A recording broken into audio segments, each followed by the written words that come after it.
రుద్రాక్ష వైభవం. ఓం నమ శివాయ. నేను మీ శ్రీకృష్ణ చాముండేశ్వర మహర్షి.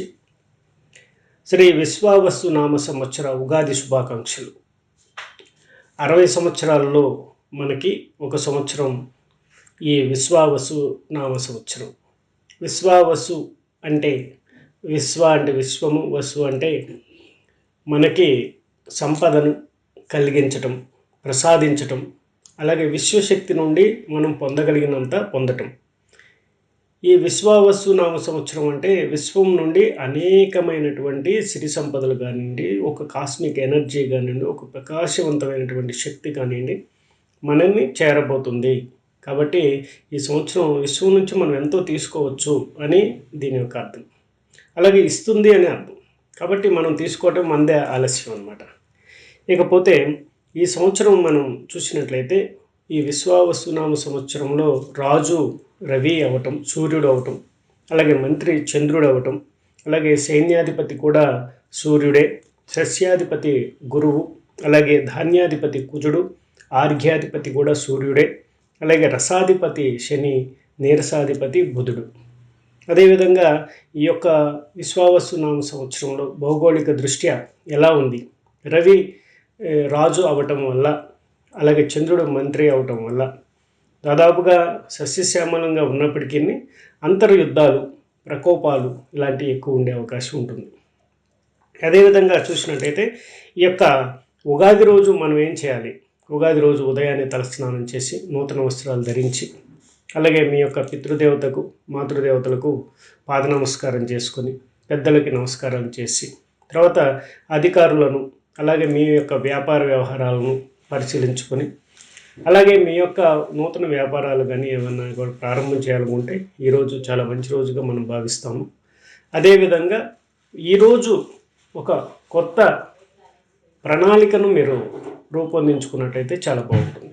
మీరు ఒక కొత్త పుస్తకం తీసుకొని 4 వైపులా చక్కగా పసుపు పెట్టి మధ్యలో శ్రేయం రాసి, తర్వాత ఒక పేపర్లో మీరు ఈ సంవత్సరం ఏం చేయబోతున్నారు, ఏమనుకుంటున్నారు, ఎలా ఉండాలనుకుంటున్నారు, ఏం చేస్తే బాగుంటుంది అనుకుంటున్నారు, మీకు ఏం కావాలనుకుంటున్నారు అనేది స్పష్టంగా రాయండి. చక్కగా నమస్కారం చేయండి. తప్పకుండా విశ్వశక్తి నుండి మీరు అది పొందుతారు. దాన్ని చక్కగా పుస్తకాన్ని పూజా మందిరంలో ఉంచడానికి ప్రయత్నం చేయండి. తప్పకుండా సర్వశుభాలు కలుగుతాయి. ఓం నమ శివాయ. కుంభరాశి అంటే ధనిష్ట 3-4 పాదాలు, శతభిష 4 పాదాలు, పూర్వభాద్ర 1, 2, 3 పాదాలు. ఈ 9 పాదాల్లో జన్మించిన ఈ 3 నక్షత్ర జాతకులే మనకి కుంభరాశి కిందకు వస్తారు. కుంభరాశి వారికి విశ్వావసు నామ సంవత్సరంలో కుంభరాశికి ఆదాయం 8, వ్యయం 14, రాజపూజ్యం 7, అవమానం 5. దాదాపుగా కుంభరాశి వారికి శని యొక్క ప్రభావం ప్రారంభంలో ఉంటాం. అది అక్కడ నుంచి మీనరాశి అంటే ఏలినాటి శని ఎఫెక్ట్లోనే ఉంటాము దాదాపుగా. అయినా కూడా వీరికి మిశ్రమ ఫలితాలతో పాటుగా చాలా వరకు శుభ ఫలితాలు కూడా ఎక్కువ వచ్చే అవకాశమే ఉంటుంది. అయితే ఈ ఏలినాటి శని ప్రభావం వల్ల ధనక్షయం, శరీర క్షయం, ఆరోగ్యం, మానసికంగా, శారీరకంగా, ఆర్థికంగా ఈ 3 మీరు అనుక్షణం ఆస్వాదించడానికి, అంటే ఆస్వాదించలేకపోవడానికి కారణం అవుతుందన్నమాట జీవితంలో. కాబట్టి వీటి అన్నిటికీ కూడా దూరంగా ఉండటానికి కొంచెం క్రమశిక్షణ, అలాగే నిశ్చలత అనేది అవసరం ఉంటుంది. అలాగే మీరు కొన్ని విషయాల్లో శారీరక శ్రమ అనేది అధికం చేయాల్సిన అవసరం ఉంటుంది. అలాగే కొన్ని కార్యక్రమాలు మీరు ప్రభుత్వ సంబంధం పరంగా ఏదైనా ప్రాజెక్ట్స్ చేపట్టినా కూడా వాటి పర్మిషన్స్ కానీ, నిబంధనలు లోబడి రాకపోవడం కానీ, పర్మిషన్స్ రాకపోవడం కానీ ఇలా మిమ్మల్ని కొద్దిగా నిరాశకు గురి చేసే అవకాశం ఉంటుంది. ఉద్యోగ వ్యాపారాల్లో కూడా కొంచెం మందకొడిగానే ఉండే అవకాశం ఉంటుంది. అలాగే ఈ సంవత్సరం ప్రారంభం అంటే 3 months తర్వాత నుండి అయితే దాదాపుగా మీకు పుష్కరాలు స్టార్ట్ అయింది. సరస్వతి పుష్కరం ప్రారంభం అంటే మే నుంచి మీరు కొంచెం ప్లెజెంట్గా ఉండే ఛాన్సెస్ ఎక్కువ ఉంటుంది అనమాట. కాబట్టి ప్రయాణాల్లో కూడా చాలా జాగ్రత్తలు పాటించాలి. అలాగే ఊరికనే వాహనాలు కూడా మొరాయించటం, వాహన ఇనుపు యంత్రాలు ఇవన్నీ కూడా కొంతవరకు నష్టాన్ని చవి చూసే అవకాశం ఉంటుందన్నమాట. అలాగే కొంతవరకు బంధుమిత్రులతో కయ్యం అనేది, మానసిక అశాంతి అనేది, మతిమరుపు అనేది ఇలా కొంచెం మిమ్మల్ని ఆందోళనకు గురి చేసే అవకాశం ఉంటుంది.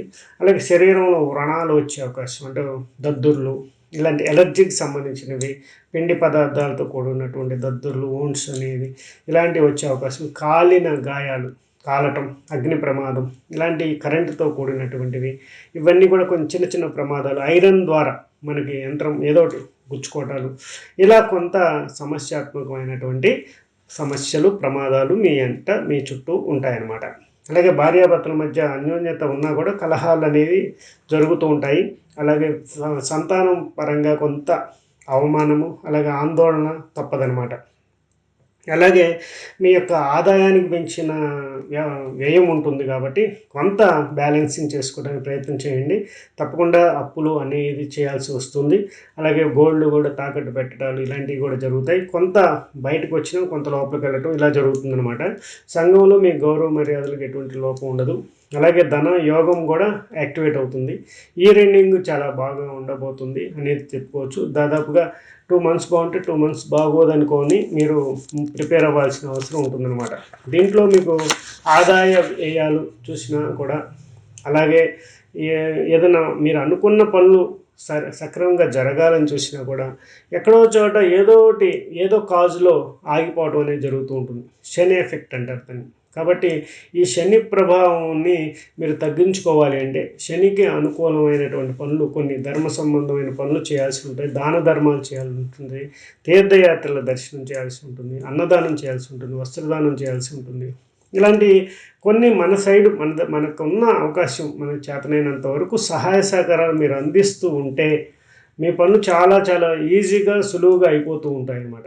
దట్టు మీరు రుద్రాక్ష ధారణ కూడా చేసినట్టయితే కూడా ఈ యొక్క కష్టకాలంలో కొంతవరకు మీకు సమస్యల నుండి బయటపడే అవకాశం ఉంటుంది. శుభం భవతు మే సదాశివం. ఓం నమః శివాయ. రుద్రాక్ష వైభవం. అన్ని రకాల రుద్రాక్షలు, జాతి రత్నాలు లభించును. Banjara hills road number 3, 9030302355, 9030906633. రుద్రాక్ష వైభవం.